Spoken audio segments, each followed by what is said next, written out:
आपके साथ और इस शो में हमारे साथ पिछले शो से अमित सेठ और मानस जायसवाल शिरकत करेंगे। साथ ही निर्मल बैंक से विकास सालुंके और ट्रेड बुल्स के सचिदानंद उत्तेकर भी अपने टॉप ट्रेड्स के साथ जुड़ेंगे। सीएनबीसी आवाज़ पर उसके बाद हम जोड़ेंगे मैराथन ट्रेंड्स पीएमएस के सीईओ अतुल सूरी और उनसे समझेंगे कि आप अपने पोर्टफोलियो को कैसे मजबूत बना सकते हैं। ये सब कुछ ही देर में, लेकिन इससे पहले ज़रा एक बार मार्केट का रुख करते हैं। मिड कैप ग्रीन में आया तो अच्छी खासी रिकवरी इस समय आपको मिड कैप इंडेक्स में देखने को मिलेगी और निफ्टी और बैंक निफ्टी भी डे लो से अब अच्छी रिकवरी दिखा रहे हैं। इनफैक्ट निफ्टी ने तो 2 बार 23,600 हिट किया 2 बार और दोनों बार रिकवरी दिखाई यहाँ पर। और अब डे हाई पर तो नहीं है, लेकिन कोशिश कर रहे हैं वहाँ जाने की। बैंक निफ्टी में भी अच्छी रिकवरी है। आज की space to watch clearly chemicals, Navin fluorine और एसआरएफ आज के 2 टॉप गेनर्स। उसके अलावा आईजीएल देखिए, आईजीएल में इस समय 6% की तेज़ी, इंडिया मार्ट में तेज़ी, जायडस लाइफ में तेज़ी, कोलगेट में 3% की तेज़ी। वो प्राइस टारगेट हिट कर रहा है। कोलगेट जो आज सुबह ट्रेड ली गई थी उसमें शानदार मूव।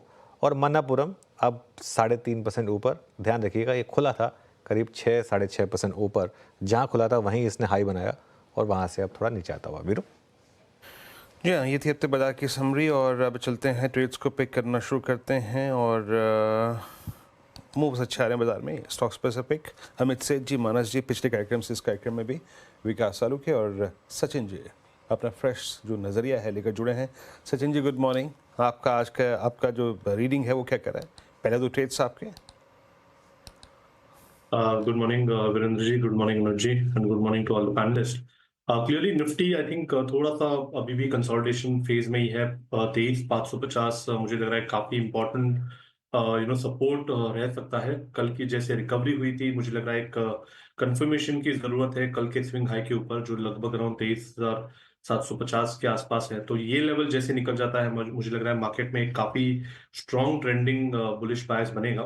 बट फिलहाल जिस तरीके से मार्केट प्लेस्ड है, मुझे लग रहा है काफी अच्छी अपॉर्चुनिटीज है बाय ऑन डिक्लाइंस वाले। एंड वहां पर मुझे लग रहा है जिस तरीके से अदानी एंटरप्राइजेस का सेटअप है, एक अच्छा कंसोलिडेशन बेस इसने 2500 के आसपास एग्जिबिट किया है। पिछले 3 दिनों से लगातार यहाँ पर सपोर्ट नजर आते रहे। ओवरऑल स्ट्रक्चर इंडिकेट कर रहा है कि एक ब्रेकआउट की इसको जरूरत है। लगभग 25-50 के आसपास का एक लेवल है, वो अगर निकल जाता है तो 2700 तक की एक अच्छी स्ट्रॉन्ग रैली यहाँ पर बिल्टअप होनी चाहिए। इसका 50 डे एक्सपोनेंशियल मूविंग एवरेज भी लगभग अराउंड 2600 के आसपास प्लेस्ड है। तो पहला टारगेट होगा अराउंड 2600 का, एंड इस टारगेट के लिए खरीदारी करने की सलाह होगी। अडानी एंटरप्राइजेस के फ्यूचर्स में स्टॉप लॉस आपको 2485 पे लगाना है। सेकेंड टारगेट या पोजिशनल टारगेट होगा अराउंड 2740 का। जो सेकंड स्टॉक हमारे रेडार पे है, जो हमने हमारे क्लाइंट्स को भी रिकमेंड किया है, वो है नाइका। एक लो टॉप लो बॉटम सीक्वेंस यहाँ पर नजर आई है, बट पिछले 3 दिनों से ये लगातार एक अच्छे आउट परफॉर्मिंग ट्रेंड में है। जिस तरीके से बिल्टअप है 170 के आसपास का एक फ्लोर काफी स्ट्रॉन्ग नजर आ रहा है। एक पॉजिटिव डाइवर्जेंस है इसके 30 एंड 60 मिनट्स चार्ट्स पे। मुझे लग रहा है उसी का एक मूव अनफोल्ड होना चाहिए ऑन द हायर साइड। 182 एक ट्रेडिंग टारगेट होगा, बट पोजिशनली मुझे लग रहा है 194 तक की एक चाल बन सकती है। तो रिवॉर्ड टू रिस्क अपॉर्चुनिटी काफी बेटर है। 168 के स्टॉप लॉस के साथ नाइका के फ्यूचर्स में खरीदारी करने की सलाह होगी। पहला टारगेट होगा 182 का, सेकंड टारगेट होगा 194 का। ओके, तो ये इस समय कुछ ट्रेडिंग आइडियाज सचिन की तरफ से। आपसे यहाँ पर बोलेंगे गुड बाय और अगले शो की हम तैयारी करेंगे।